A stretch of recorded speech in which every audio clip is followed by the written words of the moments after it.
শহীদদের তালিকা তৈরির কাজ চলমান থাকায় 14 সেপ্টেম্বর হচ্ছে না স্মরণ সভা। মাদারীপুরে আন্দোলনে নিহত তাওহিদ ও রোমানের লাশ উত্তোলনে স্বজনদের আপত্তি। গাজীপুর সাভারের বেশিরভাগ শ্রমিক কাজে ফিরলেও এখনও বন্ধ 2 শতাধিক কারখানা। দাবি ব্যবসায়ীদের। ঝুট ব্যবসার দ্বন্দ্বের শিকার কর্মীরা, বললেন সচিব।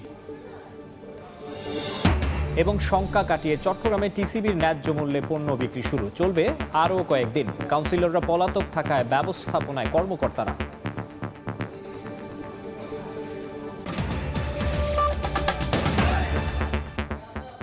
বাংলা সময়ের সঙ্গে আছে আমি মাকসুম আলম খান। নিহতদের মধ্যে এই পর্যন্ত 728 শহীদের তালিকা তৈরি করেছে স্বাস্থ্য মন্ত্রণালয়।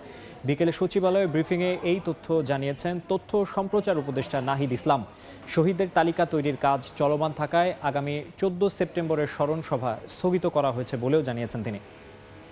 তালিকাটা যেহেতু অনগোয়িং, সেজন্য 14 তারিখেই স্মরণ সভাটি করা হচ্ছে না। মূলত তালিকাটি আরও চূড়ান্ত হলে এই তালিকার উপর ভিত্তি করে আমরা শহীদদের স্মরণ সভাটি আয়োজন করব। এবং এখন পর্যন্ত আমাদের কাছে 728 জনের শহীদের একটা তালিকা এসেছে স্বাস্থ্য মন্ত্রণালয় কর্তৃক আজকে পর্যন্ত, এবং তাদেরকে ভেরিফাই করা হচ্ছে, মানে তাদের অ্যাড্রেস খুঁজে তাদের পরিবারের সাথে যোগাযোগ করা হচ্ছে।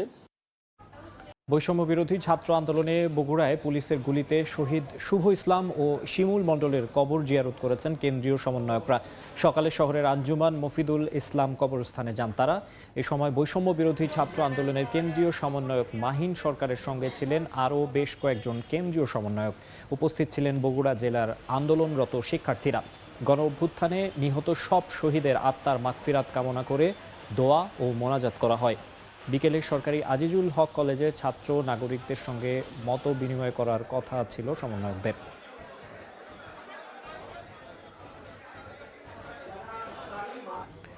বৈষম্য বিরোধী ছাত্র আন্দোলনে নিহত নারায়ণগঞ্জের কলেজ ছাত্র ইমাম হাসান তাইম হত্যা মামলার আসামিদের গ্রেফতার ও বিচারের দাবিতে বিক্ষোভ করেছে শিক্ষার্থীরা। সকাল 10টায় সিদ্ধিরগঞ্জের সানারপাড় এলাকার ঢাকা চট্টগ্রাম মহাসড়কে অবস্থান নেয় আদমজি MW কলেজের শিক্ষার্থীরা। এ সময় তারা জানান 21 আগস্ট নিহতের পরিবার যাত্রাবাড়ি থানায় হত্যা মামলা করলেও পুলিশ এখনও কাউকে গ্রেফতার করতে পারেনি। এ সময় দ্রুত আসামিদের গ্রেফতার ও বিচারের দাবি জানান তারা। পরে পুলিশ এসে তাদের আশ্বাস দিলে দুপুর 1টায় অবরোধ তুলে নেন শিক্ষার্থীরা। 20 জুলাই রাজধানীর যাত্রাবাড়িতে গুলিবিদ্ধ হয়ে মারা যায় তাইম।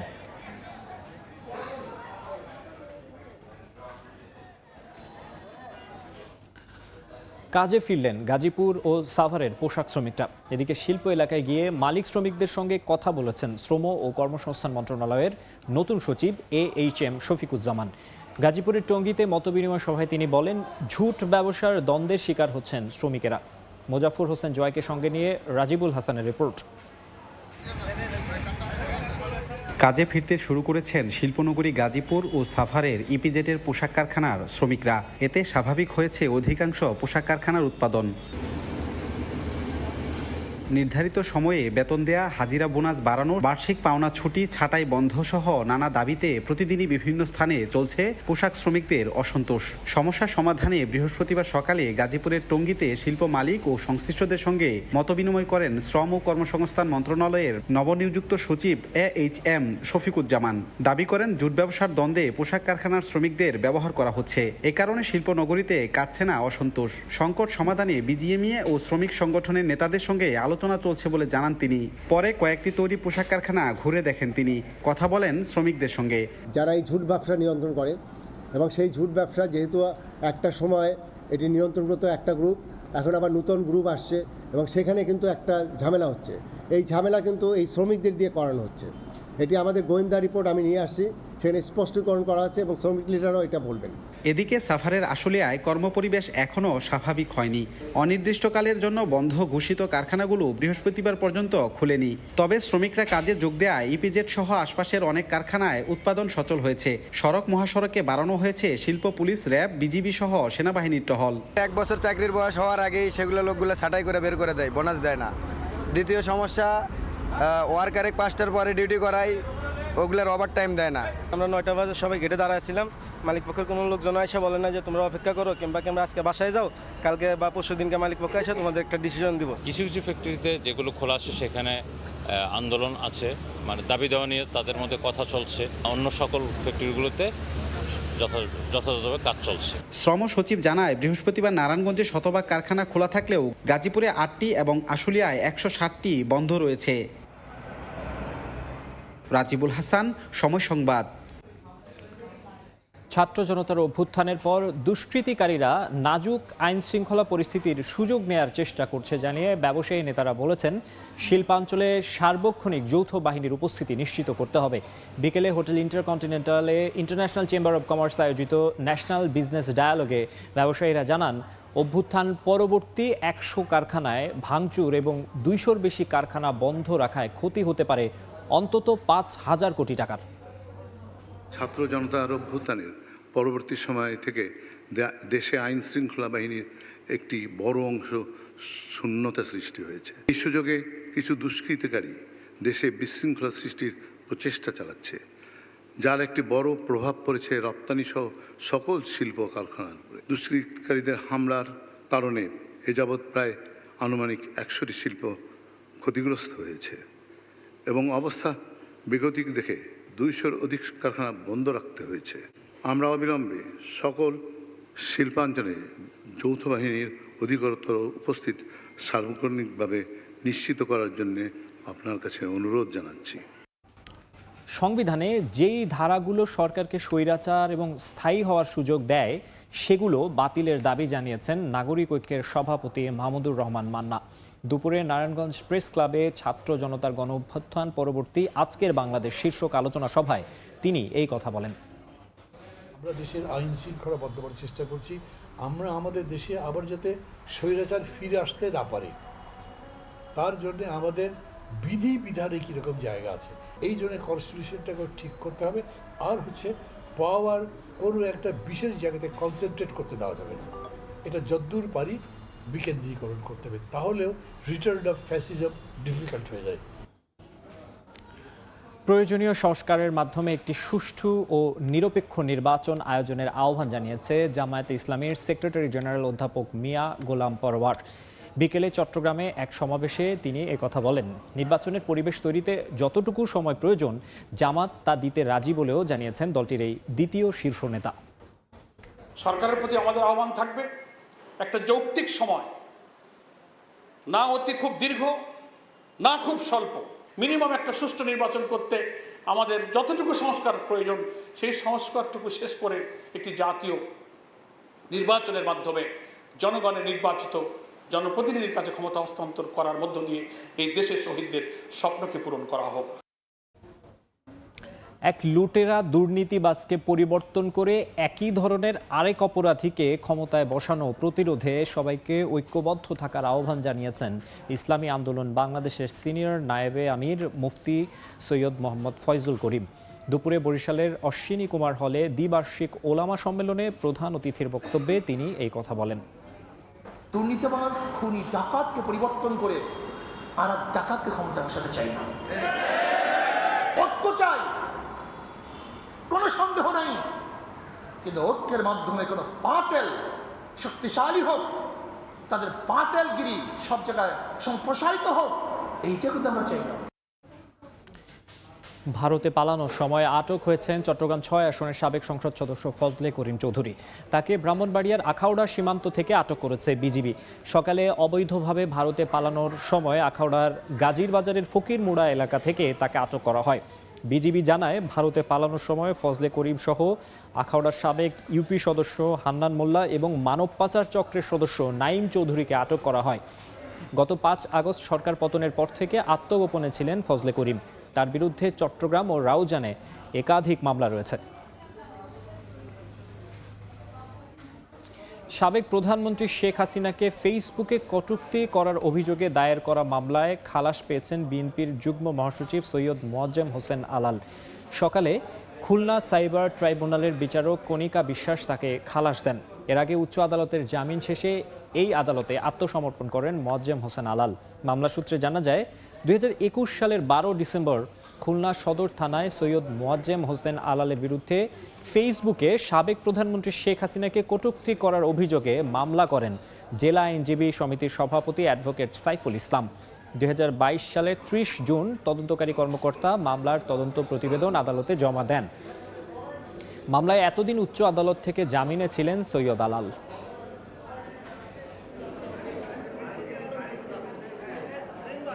আগের পালিয়ে যাওয়া প্রধানমন্ত্রীর উপরে কটূক্তি করে আমি অপরাধ করেছি এই মর্মে একটি মোকদ্দমা হয়েছিল, যেটার কোনো সাক্ষ্য প্রমাণ তদন্ত কর্মকর্তারা দিতে পারেননি, কোনো কিছু জব্দ তালিকাও দেখাতে পারেননি, কাউকে সাক্ষীও মানতে পারেননি। সব কিছু মিলিয়ে এই মামলায় এমন কোনো উপাদান ছিল না যাতে এই মামলায় আমাকে অভিযুক্ত করা যায়। চাঁপাইনবাবগঞ্জে বিএনপি কর্মী আবুল হোসেন বাবুকে হত্যার অভিযোগে সাবেক আইজিপি মোহাম্মদ শহীদুল হক ও র্যাবের সাবেক ডিজি বেনজির আহমেদ সহ 25 জনের বিরুদ্ধে মামলার আবেদন হয়েছে। সকালে নিহতের স্ত্রী জুলেখা বেগম বাদী হয়ে জেলার গোমস্তাপুর আমলি আদালতে মামলাটির আবেদন করেন। আদালত বাদীর বক্তব্য শুনে 18 সেপ্টেম্বর মামলা গ্রহণের সিদ্ধান্তের দিন ধার্য করেন। 2018 সালের 5 সেপ্টেম্বর বিকেলে রহনপুর বাসস্ট্যান্ড মোড় থেকে বিএনপির কর্মী আবুল হোসেন বাবুকে আটক করে র্যাব। পরদিন সন্ধ্যায় গোমস্তাপুর উপজেলা স্বাস্থ্য কমপ্লেক্স থেকে পরিবারের কাছে তার মরদেহ ফেরত দেয় র্যাব। এ সময় নিহতের বুকে 4টি গুলিবিদ্ধ ছিল বলে জানিয়েছে পরিবারের সদস্যরা। শঙ্কা কাটিয়ে চট্টগ্রামে টিসিবির ন্যায্য মূল্যে পণ্য বিক্রির কার্যক্রম শুরু হয়েছে। রাজনৈতিক পট পরিবর্তনে কাউন্সিলরদের অনুপস্থিতিতে সরকারি বিভিন্ন দপ্তরের কর্মকর্তার তত্ত্বাবধানে এই পণ্য বিক্রির কাজ চলছে। পণ্য বিক্রি দেরিতে শুরু হওয়ায় তা চলবে মধ্য সেপ্টেম্বর পর্যন্ত। তবে কিছুটা বিড়ম্বনায় পড়তে হচ্ছে বলে জানিয়েছে ডিলাররা। বিস্তারিত জানাচ্ছেন ফেরদৌস লিপি।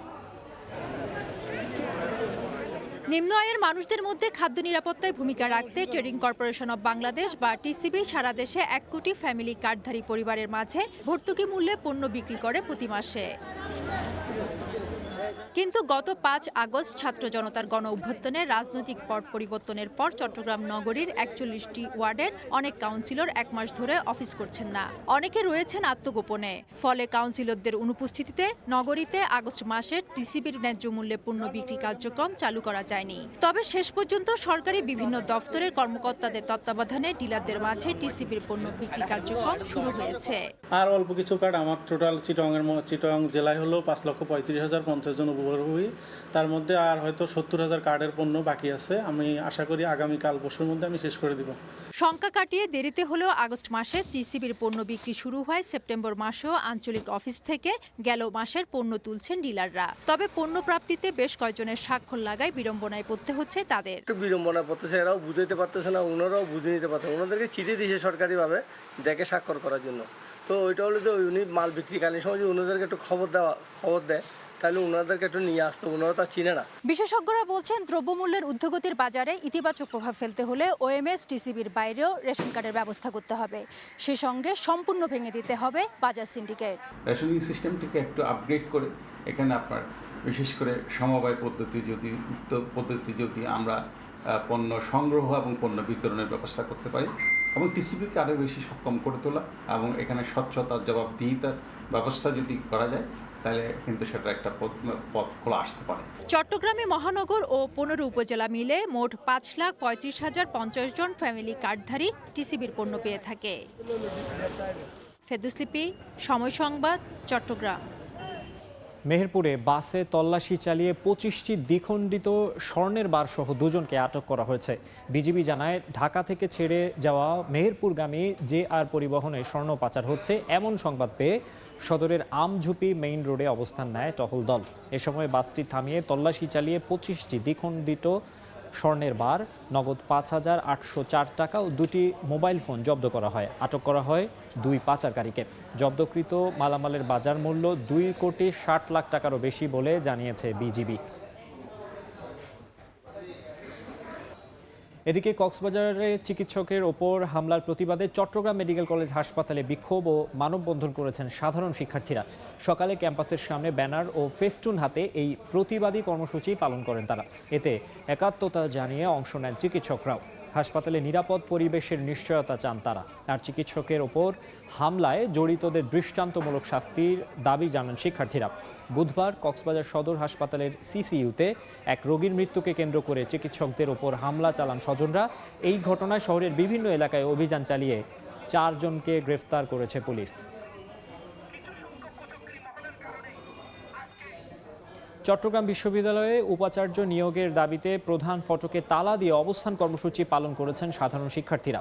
দুপুরে বিশ্ববিদ্যালয়ের 0 পয়েন্ট এলাকায় অবস্থান নেন আন্দোলনকারীরা। বৃহস্পতিবারের মধ্যে উপাচার্য নিয়োগ না দিলে রোববার থেকে আরও কঠোর অবস্থানে যাওয়ার হুঁশিয়ারি দেন তারা। সাবেক উপাচার্য পদত্যাগের পর বিশ্ববিদ্যালয়ের সব কার্যক্রম স্থবির হয়ে পড়ে। সবশেষ ডিনস কমিটির মিটিংয়ে সিদ্ধান্ত নেওয়া হয় অনলাইনে ক্লাস নেয়ার। পাশাপাশি জানানো হয় উপাচার্য নিয়োগ না হওয়া পর্যন্ত পরীক্ষা শুরু করা যাবে না। তবে অসম্পূর্ণ পরীক্ষাগুলো শিক্ষার্থীদের নিরাপত্তা ও উপস্থিতি নিশ্চিত করে সম্পন্ন করা যাবে। দেখছেন বাংলা সময়। খুলনা, বাগেরহাট ও সাতক্ষীরার বিভিন্ন বেড়িবাঁধে আবারও ভাঙন দেখা দিয়েছে। অন্তত 69 কিলোমিটার বাঁধ বেশি ঝুঁকিপূর্ণ হওয়ায় আতঙ্কে স্থানীয়রা। বাঁধ ভেঙে 2000-এর বেশি হেক্টর মৎস্য চিংড়ি ঘের ক্ষতিগ্রস্ত হয়েছে।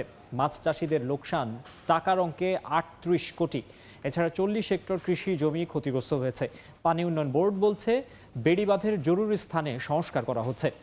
নিয়ামুল হোসেন কোচির তোলা ছবিতে আবদুল্লাহ আল মামুন রুবেলের প্রতিবেদন। খুলনার দাকব উপজেলার খোনা এলাকায় নদীর পার ঘেঁষে দেখা দিয়েছে দীর্ঘ এই ভাঙন। গত সপ্তাহে এখানে বাঁধ ভেঙে তলিয়ে যায় অন্তত 4টি গ্রাম।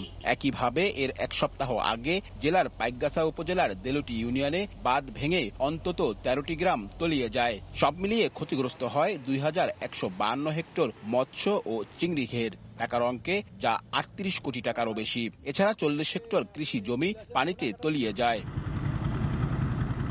ওই দুই এলাকা ছাড়াও দুই উপজেলার 56টি স্থানের 31 কিলোমিটার এলাকায় নদীর পার ভাঙছে। একই চিত্র দক্ষিণের আরও দুই জেলা বাগেরহাট, সাতক্ষীরার 6 উপজেলার অন্তত 38 কিলোমিটার বেড়িবাঁধে। গত মে মাসে ঘূর্ণিঝড় রেমালে নতুন করে ক্ষতিগ্রস্ত হয়েছে অনেক এলাকার বেড়িবাঁধ। বিভিন্ন সংস্থার তথ্য মতে অতি ঝুঁকিপূর্ণ এসব এলাকা বাদেও 100 কিলোমিটারেরও বেশি এলাকা ঝুঁকিপূর্ণ অবস্থায় আছে। রাতে তো ঘুমাতে পারিনি, যে কোন বাড়িঘর সব তোলায় যায় কিনা। বছরই একবার করে আমরা পানিতে ভাসি। প্ল্যানিং করছে, এই টাকা না এই টাকা আসবে, ফান্ড আসবে, প্ল্যানিং এর দুর্বলতা আছে। ব্লক ছাড়া এখানে আর কখনো বাঁধ রাখা যাবে না। ভাঙন রোধে টেকসই বেড়িবাঁধের প্রয়োজনীয়তার কথা স্বীকার করলেও শুধু পরিকল্পনাতেই সীমাবদ্ধ পানি উন্নয়ন বোর্ড। বেশ কিছু প্রকল্প প্ল্যানিং কমিশনে গিয়েছে এবং এই প্রকল্পগুলো অনুমোদিত হলে আমরা কাজগুলো বাস্তবায়ন করতে সক্ষম হব। পানি উন্নয়ন বোর্ডের দেয়া তথ্য মতে 3 জেলায় 2006 কিলোমিটার বেড়িবাঁধ রয়েছে। দুর্বল এসব বেড়িবাঁধ ভাঙনের পর নামমাত্র সংস্কারে বছর না ঘুরতেই আবারও ভাঙন দেখা দেয়। ফলে খুলনার উপকূলীয় এলাকার নদীপাড়ের মানুষের দুঃখ দুর্দশা কমছেই না বছরের পর বছর, যুগের পর যুগ। তাই স্থায়ী টেকসই বেড়িবাঁধ নির্মাণের যে দাবি এলাকাবাসীর, তা এখন আরও জোরদার হয়েছে। খুলনার দাকব থেকে আবদুল্লাহ আল মামুন রুবেল, সময় সংবাদ। বাংলা সময়ের শীর্ষ সংবাদ জানিয়ে দিচ্ছে আরেকবার। তালিকা তৈরির কাজ চলমান থাকায় 14 সেপ্টেম্বর হচ্ছে না স্মরণ সভা। মাদারীপুরে আন্দোলনে নিহত তাওহিদ ও রোমানের লাশ উত্তোলনে স্বজনদের আপত্তি। এবং গাজীপুর সাভারের বেশিরভাগ শ্রমিক কাজে ফিরলেও এখনো বন্ধ 2 শতাধিক কারখানা। দাবি ব্যবসায়ীদের। ঝুট ব্যবসার দ্বন্দ্বের শিকার কর্মীরা, বললেন সচিব।